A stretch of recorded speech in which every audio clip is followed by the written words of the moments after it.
இங்க வரும்போதே திருநீரோட தான், நெத்தி நிறைய திருநீர் இருந்தாதான் சிவாலயத்துல பூதகணங்கள் இருப்பாங்க, கணங்கள் இருப்பாங்க. அந்த கணங்கள் எந்த நெத்தியில திருநீர் இல்லையோ அந்த உருவத்தை பார்க்க மாட்டாங்களாம், கண்ணை மூடிப்பாங்களாம். வெறும் முண்டம் தான் வருதுன்னு சொல்லுவாங்களாம். அப்போ கணங்களே நம்மள பார்க்கல அப்படின்னா நந்தி தேவர் நம்மள பாப்பாரா? நந்தியுடைய பெர்மிஷன் இல்லைன்னா நாம எப்படி சிவபெருமான் கிட்ட போறது? அப்ப திருநீரை நெத்தி நிறைய இட்டுக்கணும். அப்படி இடுறதால என்ன பலன் இருக்கு? இந்த எந்த சமயத்திலுமே திலகத்திற்குன்னு தனி பதிகம் வைக்கல. ஆனா நம்முடைய ஞான சம்பந்தர் மட்டும்தான் திருநீற்றுக்காகவே பதிகம் பாடினார்.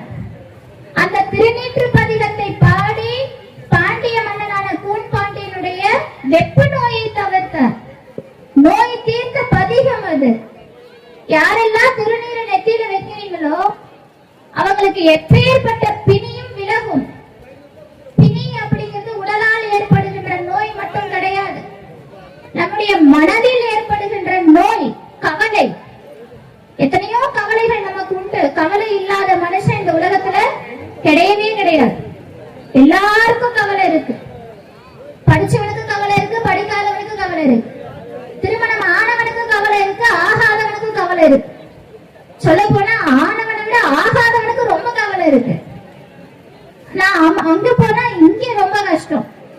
நம்ம கல்யாணமே பண்ணாம இருந்திருக்கலாம் போல இருக்கேன்னு கல்யாணம் பண்ணவனும் புலம்புறது உண்டு. கவலை எல்லாருக்கும் இருக்கு. அப்படிப்பட்ட கவலைகளை எல்லாம் தீர்க்கக்கூடிய அருமருந்து திருநீர், மந்திரம் திருநீர். மந்திரமாவது நீரு, வானவர் மேலது நீரு, சுந்தரமாவது நீரு, துதிக்கப்படுவது நீரு, செந்துவர் வாயுமை பங்கன் திரு ஆலவாயான் திருநீரு. திரு ஆலவாய் அப்படிங்கிறது மீனாட்சி சுந்தரேஸ்வரர், அங்கே சொக்கநாதரை குடிக்கக்கூடிய இடம். அப்படிப்பட்ட சொக்கநாதரை பார்க்க வந்துமே நீங்க திருநீரை எடுக்கலையேங்கிறதா என்னுடைய ஆச்சரியமான விஷயமா இருக்கு. திருநீரை பூசிதான் கோயிலுக்கே வரணும். நம்முடைய அடையாளம் அது, சாதாரண விஷயம் இல்ல. நாவுக்கரசருக்கு திலகவதி அம்மையார் இந்த திருநீற்றை கொடுத்துதான் மீண்டும் சைவ சமயத்திற்கு கொண்டு வருகிறார்.